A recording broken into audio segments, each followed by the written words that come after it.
Alright, hey you guys, it is TsubakiSwagg and I'm coming to you with my review of Death Parade episode 4, Death Arcade. And this episode just made me so, I was so angered by this episode. It's not even funny this how this episode, it was so awesome, but it made me so mad.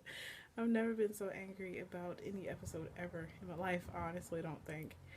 In this episode, it grabbed my attention literally from the beginning, and then it escalated from there. Which I mean seems to be a trend with Death Parade because of what the show is about. So we see Masaki and Yusuke are the two new candidates in Quindekium. I mean, of course, we all know that they're dead. We know that they're dead, but they don't. So they're going through this whole thing. Like, we find out that Misaki is actually a TV personality, and at first Yusuke didn't recognize her because he thought she looked older on TV than she did in person, which I think would necessarily be a compliment, but she took that as an insult at first. But she, when they found out that they couldn't get out of Quindekium, she pulled him into the bathroom and was like, "We're on a hidden camera show." And this was when she revealed her identity and was talking about how her assistant always likes to do stuff like this. So she was the reason why, well, they are on a hidden camera show right now, and that was why she pulled him into the bathroom, because there are no cameras in there, blah blah blah. So they went back out and they pushed the button and they got arcade. So they had to play an arcade game to find out who wins. And this episode just made me so angry. Oh my god. It was good. I think this was probably the best episode so far of Death Parade, and it angered me so much. I don't know why. But this whole episode, they were playing a game, and when they go to get onto the arcade systems, they whichever, I guess it was already predetermined which one they were going to sit at, or if they were going to sit at, it would change for them. And when they sat down, they both had to pick themselves, and when they clicked on themselves, pretty much all of their traits and attributes and everything was on the screen, like their name, their age, their hobbies and what they do, and then they're removed based on their life, I guess. And Yusuke was like, "They're trying to make a fool out of me," and Masaka was hurt. Well, I would guess you could say she's hurt about the way they portrayed her, because it was like, if you shine light on this TV personality, I'm gonna make you pay, or something like that. So they went through this whole ordeal. They were fighting. The first round went to Yusuke, and then the second row, Masaka pulled him into the bathroom again and was like, "Let me win the next round, because it wouldn't be any fun if it was only if it was one-sided. So it'd be more fun if it was 1-1." So they went back out and they started playing again, and Masaka was giving it to him, and he was pretty much just letting her hit him. And then right when he was about to die, he started fighting her again, and she did this power-up move and knocked him out. But right before that, Dekium, he has a little controller that makes the balls on the joystick pop off. And this happened right when Yusuke was about to beat her, and he lost. So it was 1-1 now, and we see they're trying to figure out, now they're trying to figure out how they got there. They went back in the bathroom, and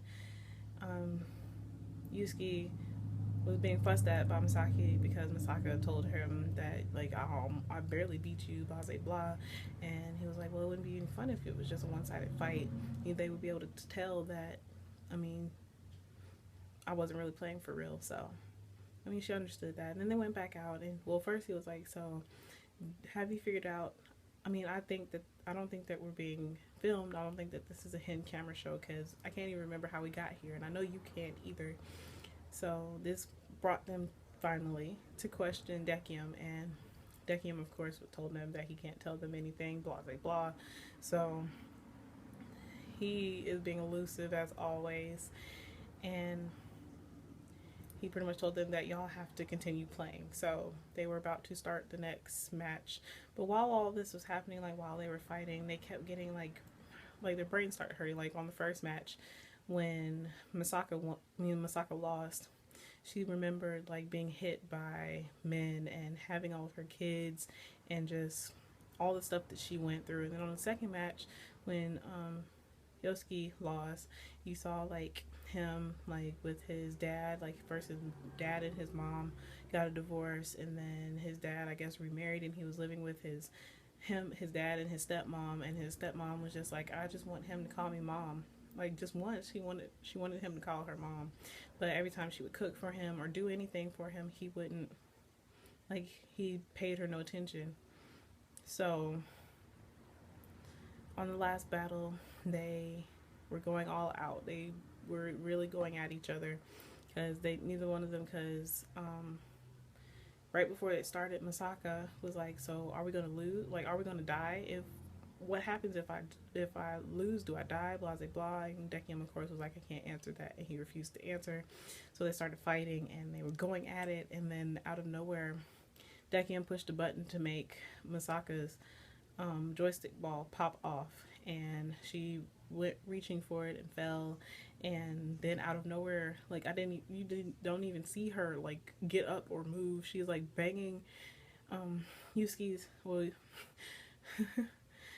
Yosuke's head up against the screen, and you hear like it cracking, and his glasses are like laying on the pad, and it was just, you see her literally like banging his face up against the glass, and he's unconscious at that point. He falls on the ground, and she was like, oh my god, did I really just do that? And it was so sad, because there was like a part like they were fighting. Well, oh my god, just thinking about this episode just makes me angry. So after that, she was trying to tell Decium, like, save him, call an ambulance or something. I don't have my cell phone. Can you call an ambulance? Because he's unconscious. You need to do something. And he was like, well, Decium pretty much said that you just need to finish the game. That is the highest priority right now. She's like, all of y'all are crazy. Both of you are crazy. Blah, blah, blah. So she got up and started just like hitting Yosuke's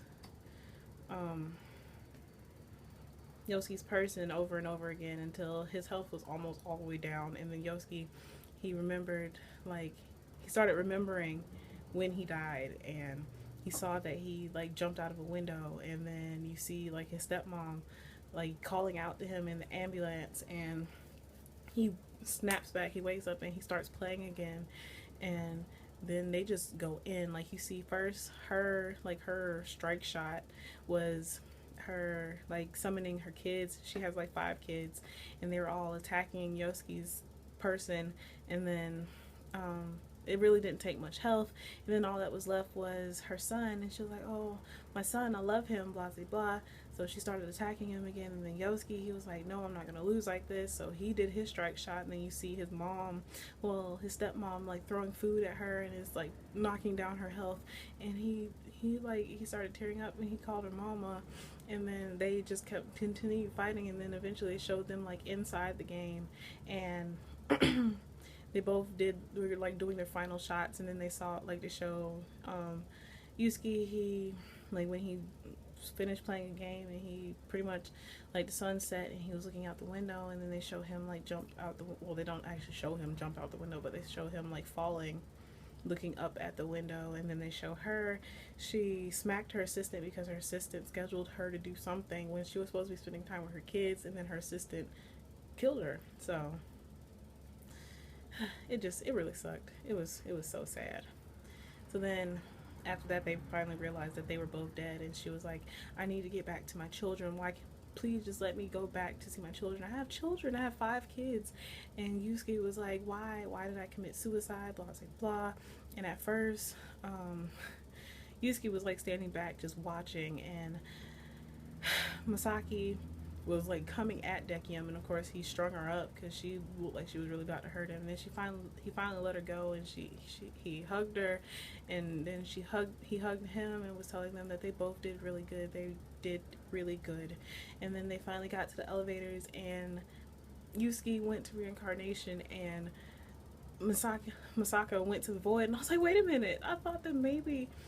I thought that maybe there was a slight chance that they were going to be able to go back, like um, Yusuke would be able to go back and tell his stepmother that he loves her and call her mom, and Masaka would actually have a chance to right what she has done wrong and be able to be with her kids. But no, of course not. It never works out that way.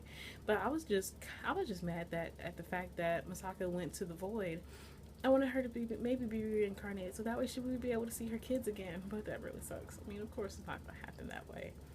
I mean, that's neither here nor there. Other than that, this episode was awesome. Oh my goodness. I really was just not prepared for this episode, and I was so, like, I was in awe, like, literally watching the second half of the episode. So yeah, as always, I would love to hear how you guys felt about this episode. How do you feel about the way things turned out? But as always, please remember to comment, thumbs up, and subscribe. It helps me out a whole lot. And this is TsubakiSwagg saying adios.